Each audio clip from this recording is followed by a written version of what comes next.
Hello and welcome to episode 4 of The Climate Sceptic. I'm your host, Laurie Wastell, an associate editor at The Daily Sceptic. Now today, I'm thrilled to be joined by a peerless and fearless climate skeptic to talk about his life and times. And that's Professor Norman Fenton, who is a mathematician and computer scientist and emeritus professor of risk information management at Queen Mary University, London. Welcome to The Sceptic, Norman. Yeah, thanks for having me on. Yeah, really good to have you here. Okay, so there are some really important and controversial political issues that you've got involved in your time. But of course, before that, you were a jobbing mathematician, a professional academic. And I suppose, tell us just a bit about your career before you started getting involved in these political issues. I mean, before I became an academic pariah, I was actually quite a respected academic. Yeah, I mean, I got my PhD in maths in 1981, held a number of sort of prestigious university positions continuously since then. My last academic position was Professor of Risk at Queen Mary University, which I held for 22 years from 2000 to 2022. As you mentioned, I'm now emeritus professor, a title which they sort of in the end gave me somewhat rather reluctantly. But I mean, I published 7 books, something like 400 peer-reviewed papers in different areas of maths, probability, statistics and computing. And yeah, I think I was considered to be one of the most sort of high-profile and internationally respected researchers in risk assessment, in particular probabilistic risk assessment. And I'd been an expert witness in multiple criminal and civil cases as well. But I mean, all of that changed when I guess, started to speak out on some of the sort of forbidden political issues like climate change and COVID. I mean, I'd said some stuff which was not considered particularly controversial on climate change as a result of a documentary I'd been involved with BBC. But the trouble really came when I started speaking out about the COVID narrative as presented by the government. Yeah, and we'll definitely get into that in a second. I was actually going to ask this at the end, but I think I'll ask it now. Is there a particular training that you've had as a mathematician and computer scientist that has really informed your dissident and skeptical perspective? Yeah, that's a good question, actually. I think that our Bayesian approach encourages people to look beyond the sort of the basic statistics and in particular to identify causal explanations and biases that underlie the raw data that's being presented. So as a very simple example from the sort of the COVID era, when the UK and other governments were declaring the second massive COVID wave in the autumn of 2020, they were only reporting on the massively increasing number of COVID cases. So you saw these sort of exponentially increasing curves, which were frightening the hell out of everybody and eventually led to the second big lockdown. And of course, also led to the apparent need for a mandatory vaccination as the only way out of it. But of course, those COVID cases were essentially just people testing PCR positive. And what was happening at the time is that there was a massive increase in mandated testing. I mean, for everybody returning to work or going to school in the autumn of 2020, which was when we were seeing this exponentially increasing curve, everybody, whether they had any symptoms or not, had to get tested in order to be allowed to go to work. That number was not being considered. When you actually factor in the number of tests that were taking place, just do a simple division, the number of cases by number of people tested, what we found was that there was no significant increase in the infection rate. It was a made-up second wave, which was done for political reasons, in my view. And that's the type of statistical probabilistic analysis that we do. We look for those types of explanations and biases in the raw data that's being presented, and you end up with, in many cases, a very different picture of what's going on. And I found similar errors of statistical reasoning also in the climate change narrative as well. Yeah, well, let's get more into that then, shall we? So, of course, your first major foray into these debates was in this BBC climate change documentary in 2015, and you've been very critical of that since, and sort of how that was portrayed by the BBC. But I suppose just to tell us to start with, I mean, tell us a bit about it, but how did they rope you in? I mean, what was the pitch? It was interesting because, so they did this 3-part documentary called Climate Change by Numbers. And what they said was they wanted 3 mathematicians who are not climate science researchers. I hadn't been involved in any way in the climate change debate. So they could act as independent mathematicians explaining the mathematics, the numbers behind climate change. That was how it was presented. And there were they chose three mathematicians. The other two were chosen were Hannah Fry and Professor Sir David Spiegelhalter. That was Hannah Fry's, I believe, her first TV appearance. David had done some radio appearances, not many on TV, but they went on. In particular, Hannah Fry went on to really stellar careers after that. I think she's become effectively the face of BBC Science, actually. Whereas for me, it was my first and only ever BBC appearance. So that gives you some indication of what went on during and after screening. But the point is, they gave us significant media training, really did launch their careers. It probably could have launched my career had I not disputed the content of the programme. We each had a different number to explain about climate change. And my number was the 95%, which was what the IPCC, that's the International Panel on Climate Change, said was the probability that at least half of the warming since 1950 was man-made. So it's basically this idea that you're 95% certain that most of the warming, at least half of the warming, is man-made. Now, before they approached me, they wouldn't have known this, right, because I hadn't been public about it, but I was mildly sceptical, to say the least, because I'd followed the controversy over Michael Mann's hockey stick graph, and I knew that was basically bullshit. And I'd also followed the ClimateGate emails, which had revealed the extent of corruption and coercion amongst key academics who were pushing the climate catastrophe narrative. So I was kind of aware of all that, but I felt that this was an opportunity to introduce a little bit of skepticism about that particular number, incidentally, because I was aware even then that there were problems with that number. That 95%, which, let's say, was stated in I think it was the 2013 summary report of the IPCC.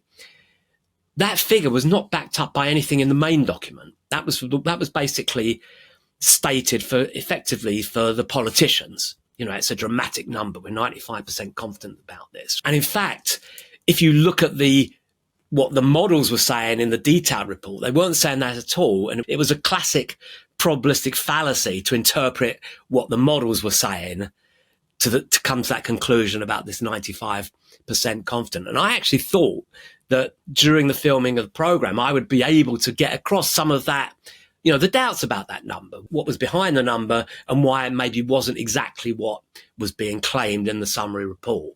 The filming of that documentary took place over 6 months. Almost all of what ended up in the programme, the actual documentary itself with my 30 minutes, was basically scripted. There was almost nothing of my own words. All of the detailed stuff that I'd done to explain the problems with this 95% was all edited out. For example, we did a full day's filming at the Royal Courts of Justice in London, because I was drawing an analogy with how that probability fallacy was the same as is made in many legal cases where they misinterpret forensic evidence. It's the same mistake. And I was trying to explain that. But of course, none of that made it into the final edit. And in fact, stuff that I was scripted to say, which I was deeply uncomfortable with, stuff about these statistical models, was scripted by some professors of climate science and other political activists, basically. But one of the professors of climate science had scripted this particular few lines, which I was deeply uncomfortable with. And I actually phoned him up before the programme went out because I was concerned about what was being said there. And I did, because I didn't think it was correct. I thought it was exaggerating the confidence in the models. And he assured me absolutely that there's no problem about this. You can say this. It's absolutely correct. This is what the models are saying. And after the programme went out, a colleague tipped me off about the fact that that particular professor had written a paper just a few months before, which directly contradicted what he was saying about the models and what he told me I could say about the models. And so I actually phoned him up after the programme went out and said, well, look, you told me that it was okay to say this about the models, but I can now see that your own recent paper is contradicting that. And he basically effectively said, well, we all have to lie for the greater good. And that's the kind of that kind of summarizes the politically driven nature of the whole climate change debate and the way the program was kind of like presented. My hopes of trying to put in some slightly skeptical explanatory material were dashed, and I did make a formal complaint to the BBC about it afterwards, which is probably why I didn't get invited back. I mean, I have to say that it was a very well-produced programme. It actually won multiple awards, but it's absolutely climate change catastrophe propaganda, which is what the BBC really does and has been doing for a long time. Yes, I mean, it just seems extraordinary that they would bring you in as a supposedly independent scientist and then script all your lines. There's a reason for that, because they just assume that all academics had bought into the cultural Marxism that dominates the whole of academia, that there is no diversity of views. The tiny number of academics who were active in climate change and who did question the models and stuff like that had been completely marginalized, right? They're such a tiny minority that everybody else, the massive academia, in particular, academics like, let's say, other mathematicians who like me hadn't at that point done any detailed work on the climate models. Most people would just accepted what the consensus view was. Oh, this is what we have to believe. It's that mindset. That's the lack of, it's exactly the opposite of what people think academics are supposed to be. It's completely closed mind. It's not open mind at all. They don't question because it fits a particular, because the whole climate catastrophe narrative was always a particular politically driven narrative, which has led on to things like net zero and all of that. And it was always about greater control, in my view, over global decision-making institutions and control over societies, Agenda 2030 and all of that stuff, all related to this. It was always that politically driven agenda, which virtually every single academic is completely wedded into. Same as it was with COVID. They were all bought into the narrative because it fitted this idea of almost like socialist, communist, Marxist control over societies. So they just didn't think, they just never believed that someone like me could really be a true dissenter. They thought I'd just follow Hannah and David. They just follow the narrative and would never dare question it. And because if you don't question it, you end up with knighthoods and star spots on the BBC. But if you question it, you become the academic pariah, which I did actually subsequently become. And so, just for the record, I suppose, what is it that you say in that documentary, and what's so wrong about it? It was really about the confidence in the models, that these models were these models are accurate. These models are not in any way accurate. They're ridiculously overly complex. They're based on massive, ridiculous assumptions, ignore lots of other assumptions which should be part of these models. And they're predicting what they want to predict because of the assumptions that they're making about human impact on carbon emissions. And so they become self-fulfilling prophecies, these models. Well, so that's climate change. And of course, you didn't go on to have a stellar career in the BBC after that. But then, of course, your next major intervention comes around COVID. And there was actually lots of different points you were making about the narrative that we were hearing at that time. And of course, we were always being told that we had to follow the science and that indeed the science was settled. But it actually kept changing, didn't it? And you had this, these terms like COVID denier or lockdown denier or vaccine denier that were always being hurled at people who dissented from the narrative. And yes, they were being told that the science was settled. But I mean, was it always settled? None of it was settled. Of course, they say the same thing about climate science. That was settled science, which was why, incidentally, the BBC, even then, when I was in that documentary, even before it was officially announced a few years later, they would not allow any skeptical views to be stated on the BBC because it was settled science. They were doing the same thing right from the beginning with the COVID narrative. It was settled for some reason. They out of nowhere, they plucked this idea that the lockdowns were going to be the way to sort of tackle this. These hard lockdowns were going to be the way to tackle it from the start. That was settled. Then they changed their minds about masking and stuff like that. And then, of course, the whole thing about the vaccines, all of these things there was supposedly a scientific consensus about what was the right thing to do. And none of them turned out to be the right thing to do. I mean, it was the lockdowns that concerned me right from the beginning. I mean, we'd already done, what we were doing found fun enough at the beginning, was not considered to be controversial because I was actually involved at that time, even before COVID. I'd been involved for a few years in research which was focused on risk assessment for chronic medical conditions, sort of identifying what the risk factors were, spotting them early, and therefore being able to predict and control these conditions. So it's kind of like inevitable that I'd use that type of experience working with medical colleagues who I'd always worked with to look at the risk factors which were influencing COVID. So initially, what we were doing in those first couple of months was considered to be sort of quite respectable. I even got papers published at that time looking at these at the risk factors. But in doing that, we saw straight away from the probabilistic perspective that the risks were not that great. It was nothing particularly different to a bad flu season. So we were sort of raising concerns about that. And the idea that you had to introduce this completely unprecedented lockdown to counter this. Look, even if COVID had been the deadly pandemic, which was claimed, there was never any justification for that type of enforced lockdown, which I thought was an unbelievable infringement of civil liberties. And yet again, it's the academics. This is what really got me. It was the academics who were pushing for this.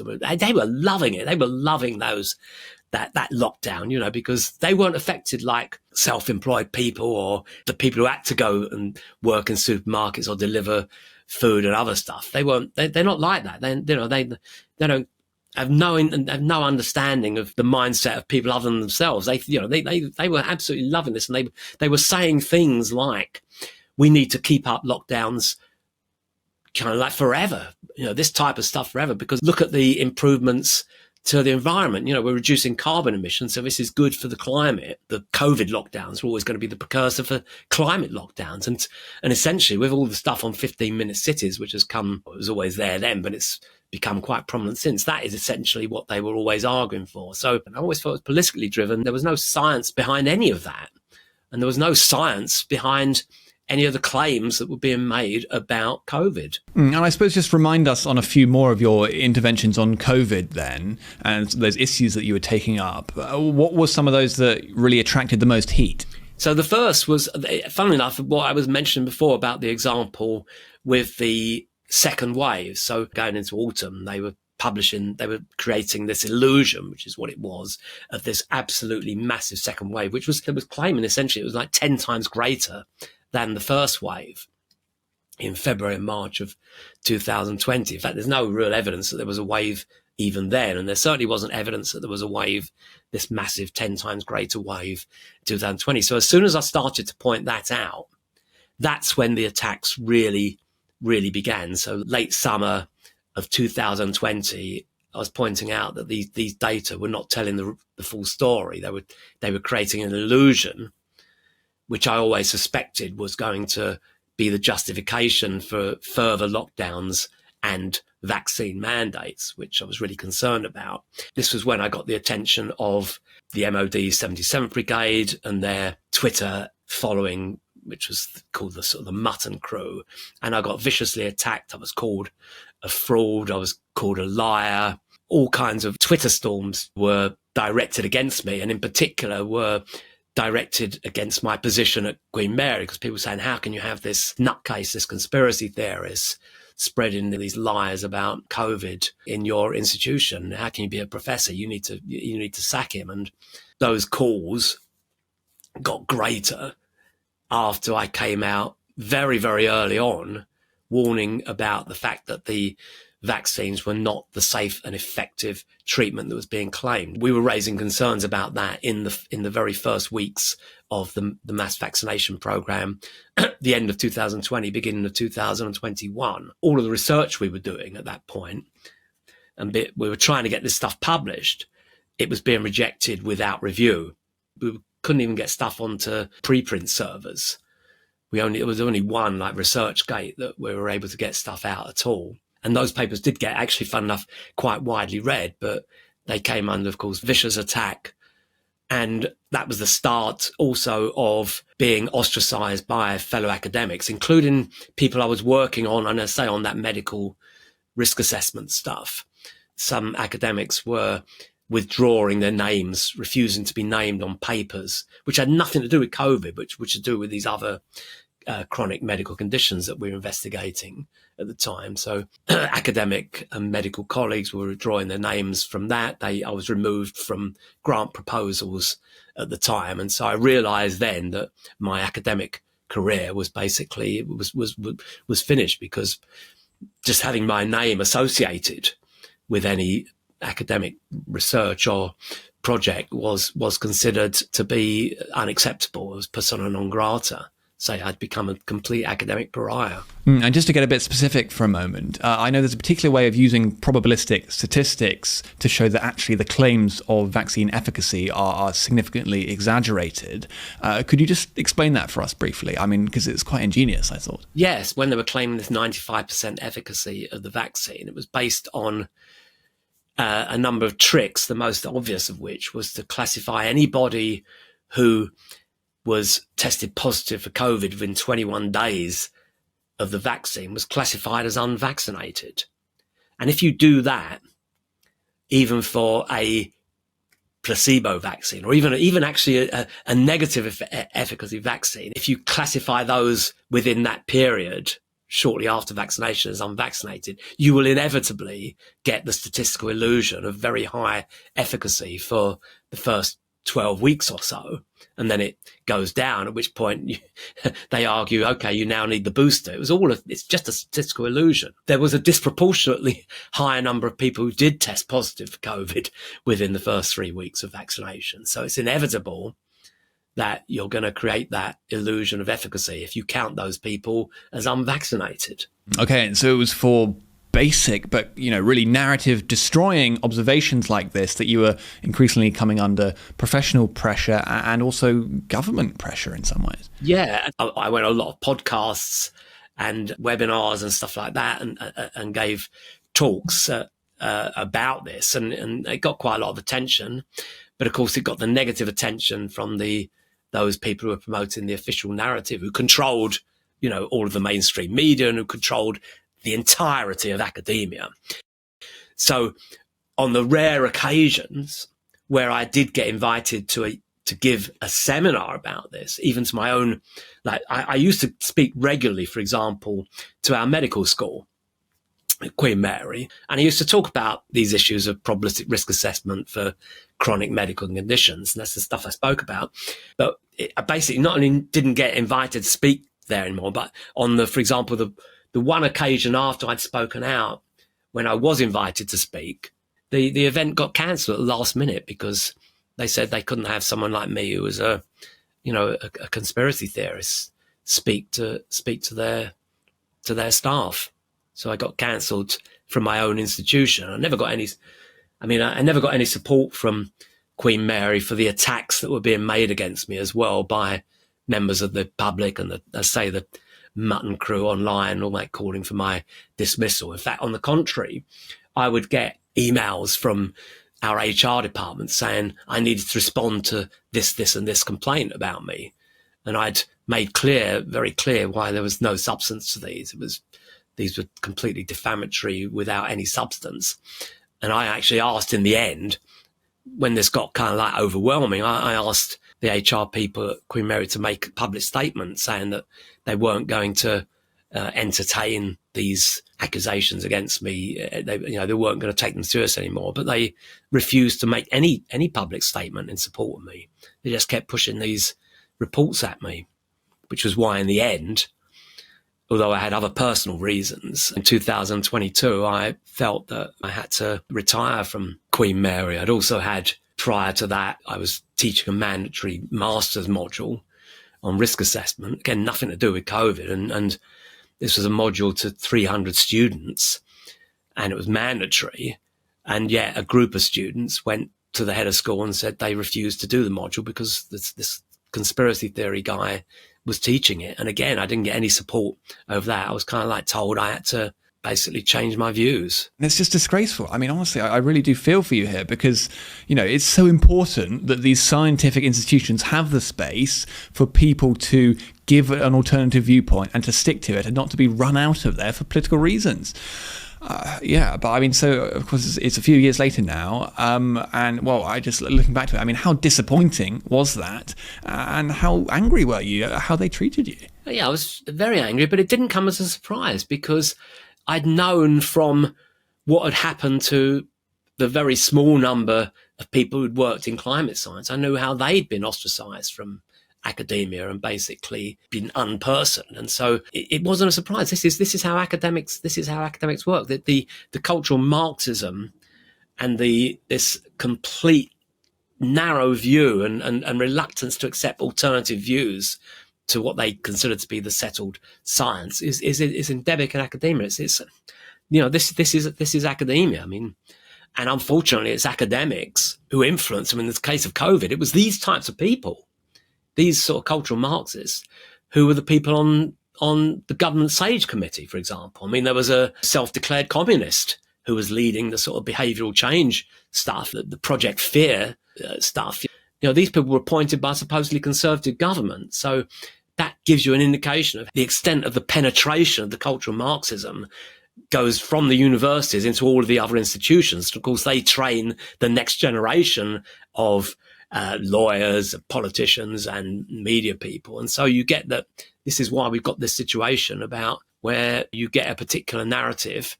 And that's, as I say, it's a politically driven narrative. And if you challenge that, you're ostracized. The other example was what happened when I'd also been invited to a big NHS conference in the summer of 2023. Surprisingly, I think because there was a person on the program committee who was slightly sympathetic to my views, but also was aware that of the Bayesian stuff I've been doing on medical risk assessment generally, nothing to do with COVID, but just looking at those sort of Bayesian AI methods that we were doing. It was a conference, a big NHS conference about AI in medicine. And so I was chosen as one of the sort of keynote speakers to give a talk on the stuff that we've been doing on the use of this sort of Bayesian AI stuff for medical risk assessment. It was never mentioning anything about COVID stuff or vaccine, nothing like that. It was the stuff which I had been recognized as an international leader. And again, at the last minute, I got cancelled from that. I was told that my presence would be unwelcome because my views are not conducive to the principles of the NHS, etc. The Free Speech Union had actually taken up my case on this and submitted a judicial review. In the NHS's response, which was a few months afterwards, they were raising stuff about my internet activity, like my postings on X, for example, which had been subsequent to that conference. So, for example, they were saying things like I was a conspiracy theorist regarding things like Lucy Letby because I'd raised concerns about the statistical evidence there. Well, yeah, I had, but that was after I'd been cancelled, right? So they were doing things like this, and they also, what was really incredible in their defence is that they said that because I was using the clown world symbol after some of my statements on Twitter, that was evidence that I was a Hitler supporter, because apparently that was a dog whistle support for Hitler. I mean, can you believe that? I'd never heard of such a thing, but and they must have been aware. It was made it very public knowledge long before then that not only am I Jewish, but my father was the sole Holocaust survivor from his family. And yet they were accusing me of being being a Hitler supporter. Yeah, I mean, it's just unbelievably shameless. And I mean, so you're Professor Emeritus now, of course. Well, how has this affected you, I suppose? And what are you up to now? Well, I can no longer publish any papers. I mean, I do research with a number of colleagues. I mean, to be fair, there were two colleagues at Queen Mary who were quite outspoken, Martin Neal and Scott McLachlan. We published multiple papers. I mean, when I say publish, we put out multiple papers on our Substack and on ResearchGate. We continue to do that type of stuff to a lesser extent now because the COVID stuff has died down, and more people are coming round to realizing that the stuff we were saying against the narrative was actually true, although it still hasn't penetrated into mainstream media yet. I mean, I saw Asim Malhotra was interviewed on Channel 4 News after he got appointed to some committee of Bobby Kennedy Jr. And because he was raising questions about the safety of the vaccine, the interviewer Say, but everybody knows that the vaccine saved 20 million lives, and they're still pushing that narrative, and we've completely debunked that. Again, that was all based on absolutely obviously flawed statistical models, which you can dismiss very, very easily. And yet that is still the mainstream narrative. That worries me. So obviously we're still chipping away at that. And I do a lot of work chipping away at use of poor statistics in decision making. I mean, one of the things I'm very concerned about, I have to say, is the fact that massive government research funding, I would say virtually all of the government's massive funding, for example, in AI research, is actually dedicated to clever algorithms for censoring people like myself, people who counter what they consider to be the settled science on things. And it's all about trying to classify what constitutes disinformation. And therefore, anything they consider which counters the narrative is classified as disinformation. And it has to be either completely censored, so clever ways of making sure any of our arguments never make it into any of the search algorithms, or gets completely ridiculed. So, for example, again, another thing that happened to me was my Wikipedia page got hacked with a bunch of lies about what I had and had not said about vaccination and stuff like that. So anybody who, again, is challenging the narrative, they find clever ways to either censor or ridicule people like that. You cannot believe how much funding is going into this type of AI, which is essentially about control and censorship. Deeply worrying, and that's something that I want to expose, because again, the people behind that are cultural Marxists who want to impose their and only their views on society. Yeah, it's very concerning. And I'm interested to get your view on whether there are any sort of glimmers of hope here and any changing of the narrative. You know, in particular, one of the things I've discussed on this show with Tilak Doshi, one of our writers, who I know you've spoken to as well, is how a lot of what the Trump administration is doing is taking away the institutional apparatus behind the politicization of science in general, and also on the climate change stuff in particular. And of course, you know, you've got publications like us, you know, there's a bit more room for skepticism, perhaps, you know, maybe on the COVID stuff as well, although, as you say, it is quite an entrenched narrative. Are things changing a bit in your view? Unfortunately, in the UK, no. I would actually say there's a doubling down. So, for example, whereas in the US, as you say, Trump. So, for example, I'll take two examples. It's not just climate change. I take, for example, the DEI stuff, which is another poison which runs throughout academia. You cannot understand the extent to which that has poisoned and corrupted academia. It's an absolutely insidious, disgraceful, and all-pervasive movement within academia. And he, for example, essentially closed it down for all federally funded institutions. Whereas in the UK, I see it's more and more. They're doubling down on this. As a emeritus professor at Queen Mary, and it's no different to any other university, virtually every email that comes from the centre, it's about DEI initiatives. They're just obsessed. And it's the fact that very, very good people are being squeezed out because they don't fit the profile of what they want to create what they consider to be a diverse workforce. So you've got that. It's doubled down here. With the climate change stuff, again, yes, the Trump administration, again, is making moves there to distance itself from the climate catastrophe narrative and the need for net zero. But I don't see any change in the UK. On the contrary, I mean, people are questioning the need for net zero, but I don't see any policy change. I see more and more more and more of taxpayer money spent on these nonsense net zero programs. And of course, that's all been driven by the flawed climate science. And I see a doubling down there. I don't see things changing.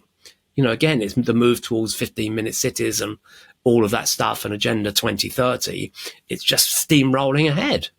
I just don't see it being stopped at the moment. Well, I suppose finally, I mean, you've suffered disgraceful professional consequences for your stances on this. And in many ways, it's been disappointing that more people haven't backed you and that there aren't more dissenters in science. But I suppose the question I have to ask is, do you regret standing up for truth in this way? I mean, would you do it all over again? It's a good question, because in a way, I was able to do it because I was at a point where I was close to retirement anyway, so I could do it. Would I have even done it 15 years earlier?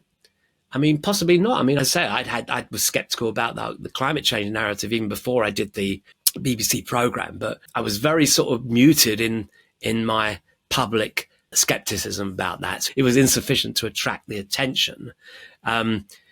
With hindsight, I'm very pleased that I have come out now, but I'd also have to be honest and say I might well not have been able to do it. I might have been scared, like the few other academics who, who also kind of like think in a similar way and who are younger are not so open about it. And indeed, academics younger than me, the small number who are aligned with my way of thinking, a small number approached me privately and said they wish they could speak out and support me, but they can't because they know that their careers will be ruined. In the case of both the climate change models and the COVID models, the statistical models, I've had some of the most eminent statisticians, people who are much better qualified than me to understand the complex statistical models behind that, because I'm a mathematician, probability theorist. I don't actually regard myself as a statistician, but these are people who have the correct intimate knowledge. A small number of those, again, have said to me, no, that stuff was just all garbage, but we can't say it publicly because that would be the end of our careers. It's extraordinary. Well, on behalf of the Daily Sceptic and I dare say all of our audience, we're very grateful to you for having stood up so robustly on these issues, and really you've been a shining example to us all. So Professor Norman Fenton, thank you very much for coming on The Sceptic. Thanks.